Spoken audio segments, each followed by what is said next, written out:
যার যার ধর্ম সেই সেই করে, আমার বলা অকারণ, সবাই কে আর হবে ভবে ধর্মপরায়ণ।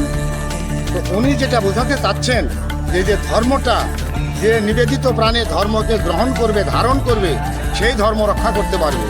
আর যার ধারণ করার মতো ক্ষমতা নাই, বোঝার মতো ক্ষমতা নাই, মনুষ্যত্ববোধ জন্ম নেয়নি, সে কোনোদিনই ধর্ম পালন করতে পারবে না। তাই উনি বলে গেছেন, যার যার ধর্ম সেই সেই করে, তোমার বলা অকারণ, সবাই কে আর হবে ভবে ধর্মপরায়ণ। এখানে আসার মুখ্য উদ্দেশ্য কি, যদি আমাদেরকে একটু বলতেন? আচ্ছা, এখানে আসার মুখ্য উদ্দেশ্য এই যে লক্ষ লক্ষ মানুষের একটা মহামিলন হচ্ছে, এবং ওনার এই ডাকে এত ভক্তবৃন্দ, এখানে কেউ চোখের জল ফেলিচ্ছে, কেউ কান্না করিচ্ছে, কেউ মানে ওনার কাছে কিভাবে যে আকুতি মিনতি করিচ্ছে।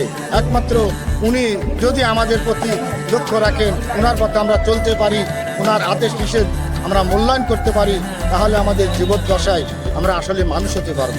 এই উদ্দেশ্য নিয়েই আমরা এখানে এসেছি। বিশাল সমাবেশ সত্ত্বেও এখানে এক নির্মল শান্তি বিরাজ করছে। মানুষ সম্মিলিতভাবে প্রেম এবং সহনশীলতার আদর্শ উদযাপন করার সাথে সাথে পার্থক্যগুলো অদৃশ্য হয়ে যায়। ধনী গরিব, তরুণ বৃদ্ধ সকলেই বাউল জীবনধারার শক্তিশালী প্রতীকীকরণের মাধ্যমে একত্রিত হয়।